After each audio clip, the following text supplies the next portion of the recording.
Okay. Okay, boss? Are you happy now? Yeah. Yeah? Okay. I love you. What? You love me? Yeah. How much? Berapa? Oh, you love me? How much? Sikit saja. Banyak. Banyak? Berapa banyak? Macam lu. Macam you.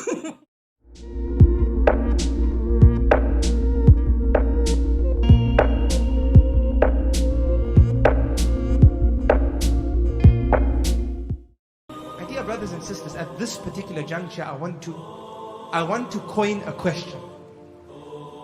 And that question is, what is our relationship with our parents? Right now, I want you to ask yourself, what is our relationship with our parents?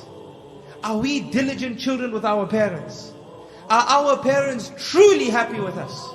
Are there days in our parents' lives when they sit and they wish we would be different children to what we are? Ask yourself this question. Especially our mothers. Because Rasulullah sallallahu alaihi wasallam taught us about how the mother has a precedence in our lives over the father.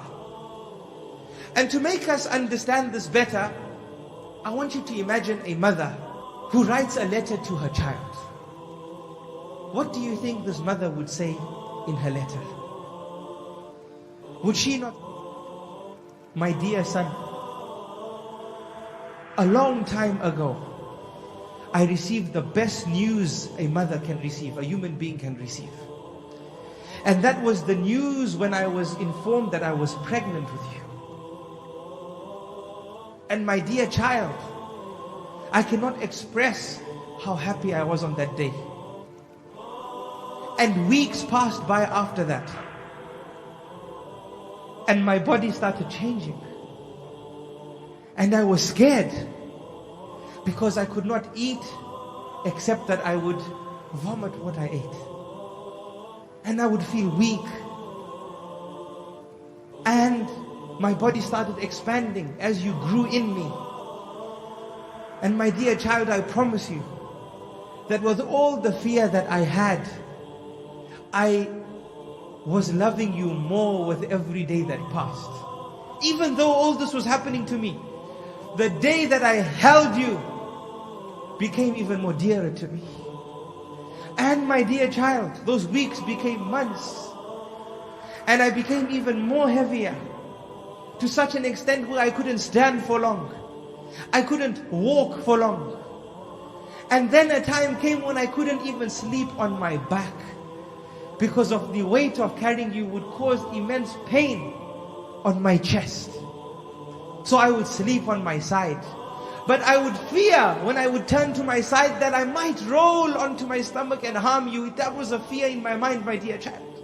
But I would try my best. And every day that passed, my love for you grew stronger. And my desire to hold you grew stronger. Until, my dear child, a day came when I felt a pain that I never ever felt in my life before. A pain in which I thought I would die. Wallahi, I thought I was going to die. A pain which I would not wish that my enemy felt. And it was the day when you were about to enter this world. And it lasted for long. Pain after pain. Contraction after contraction. Second after second. Minute after minute. By Allah, it felt like a lifetime. I thought I wouldn't survive from this. But I promise you, my dear child, that there was never a moment that I hated you during that process. Never a moment where I said an evil word to you or an evil word about you. Rather, my desire for you, my desire to hold you, my desire to see you kept me going. That inshallah it's soon, that inshallah it's soon. And I carried on going. I never ever said that I will take revenge over you after you're born. I never ever said that woe to you, woe to you. I never uttered a word of enmity and hatred towards you as I suffered these pangs that felt like the pangs of death. And then, my dear son, or my dear child, you entered this world. And when I saw you, the pangs of death that I thought I felt dissipated. And the tears that I had in my eyes became tears of joy.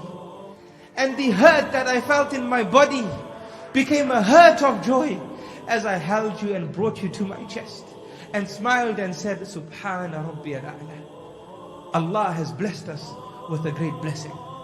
And then, my dear child, it never stopped there. For the sleepless nights came after. Why sleepless nights, my dear child?